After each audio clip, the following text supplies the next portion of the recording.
Today's video is about vegetative propagation and seed.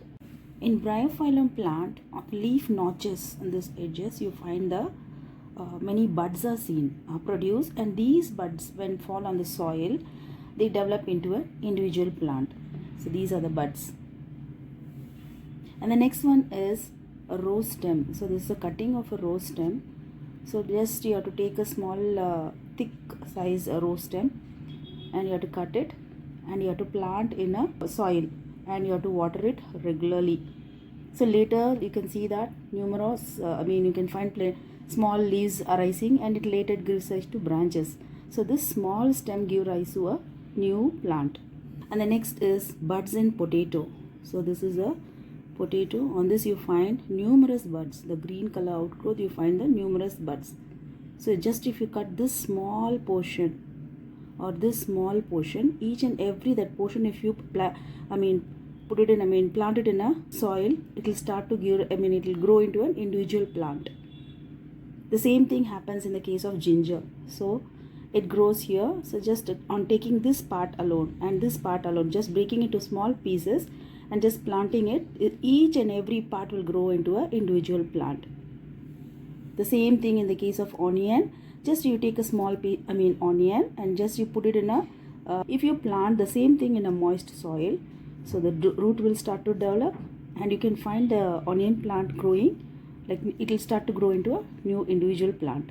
Now this is about germination of a seed. So what is a seed? So the seed is here. So this seed, when you put it in, sowing a seed in a moist soil, it starts to develop, and these are the different stages how it starts to grow. So there are different stages, and this process you called as germination. So let's see what is a seed. A seed is defined as a tiny embryonic plant enclosed in a protective layer called the seed coat. So within the seed coat, an embryo is present.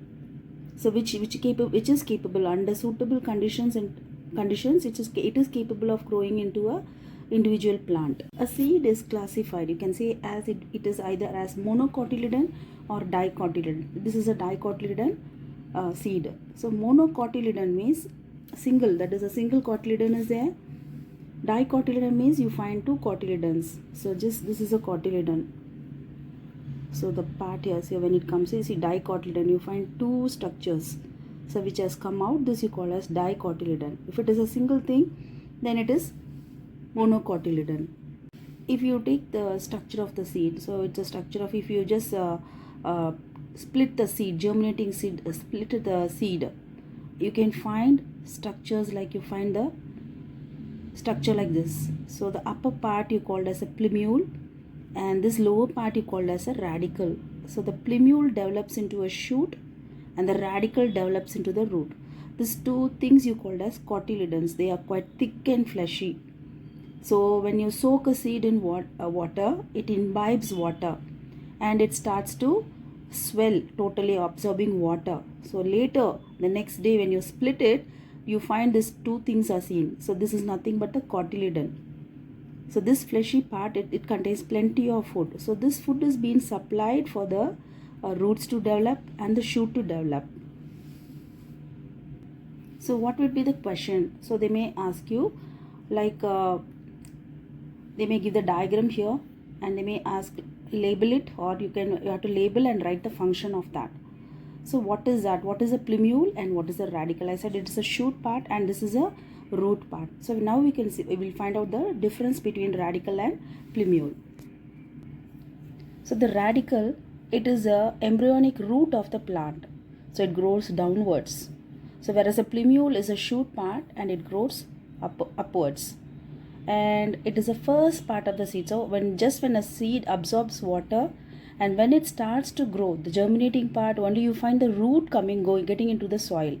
Then after radicle has come, the next one is a plumule comes. So this is the first one. The part which comes out of the seed is radicle.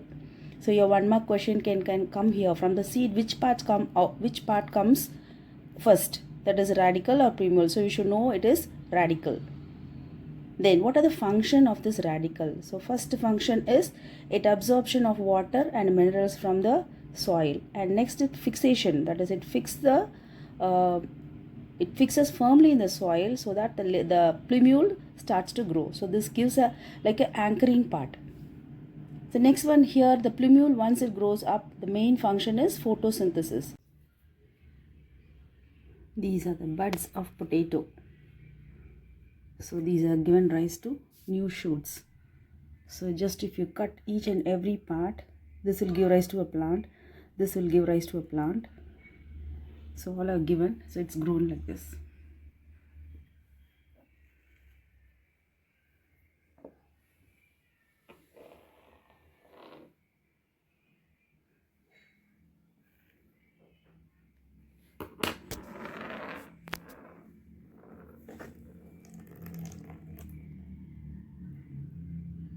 Roots of potato.